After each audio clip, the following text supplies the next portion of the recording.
Space, the final frontier. It's a line that launched a pop culture powerhouse. Its 5-year mission to explore strange new worlds. A line that, would you believe, even 50 years later, still doesn't sound quite right to William Shatner, aka Captain James Tiberius Kirk. When I heard it, I thought, I'm not doing it right. There's something I'm not doing. It's not right. Oh, I think millions of people, millions and millions would beg to differ. All decks go to full alert. Star Trek, the original series, which lasted just 3 years from 1966 to 1969, boldly set off on a voyage that's still traveling at warp speed half a century later. 50 years ago, when you... Did you say 50 years ago?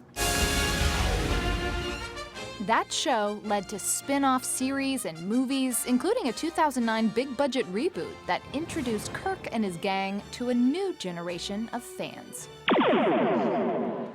It's a good time to be a Trekkie. And those at last month's annual Star Trek convention in Las Vegas, no matter what the species, were feeling out of this world. It was a pilgrimage for us, 50 years. 50 years.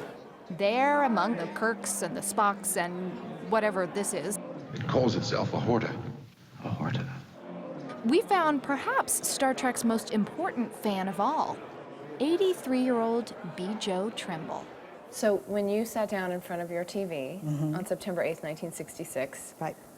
what did you see and how did you feel about it? Well, we were thrilled to have grown-up science fiction finally, not, there's an ugly monster, let's kill it. That night, Bijo and her husband John discovered a sci-fi show they could warm up to in the middle of the Cold War. What kind of message did Star Trek give to audiences who were worried that the world might be blown up in the next 10 years? Well, the message was maybe it wouldn't be. Did you ever hear of a doomsday machine? No, I'm a doctor, not a mechanic. It's never meant to be used. So strong it could destroy both sides in a war. Something like the old H-bomb was supposed to be. Creator Gene Roddenberry may have pitched his show to the NBC brass as a wagon train to the stars, And warp factor 2. but it was his hopeful view of the future, stories of a racially diverse crew settling problems peacefully that turned its viewers on. Still, by the end of the second season, word got out that the voyages of the Starship Enterprise were about to be canceled. My husband, we talked about it, and he said, there ought to be something we could do about that. Using 20th century technology of pen, paper, and postage stamps, Bijo boldly went where few fans had gone before and began a letter-writing campaign to save Star Trek. And sent it to whom? Not only to NBC, but to all the NBC affiliates, to all your local TV stations, and, most importantly, all the sponsors. It worked. Star Trek was renewed for one more season. It's a news broadcast using a system I think they once called video. Television was the colloquial term. Though officially canceled after that third season, Bijo's efforts meant that Star Trek now had enough episodes, 79 of them, to live on in reruns. And that is how a whole generation of new Star Trek fans discovered the show. Scott Mantz is the film critic for Access Hollywood and, if his bar mitzvah photos are any indication, a lifelong Trekkie. Keep in mind that when Star Trek premiered, you had television shows like Bewitched, like Gomer Pyle, and yet you flip the channel and you're watching Star Trek? This was so ahead of its time. For Mantz, it wasn't just the storytelling that was ahead of its time, it was the way Star Trek motivated viewers to become fans.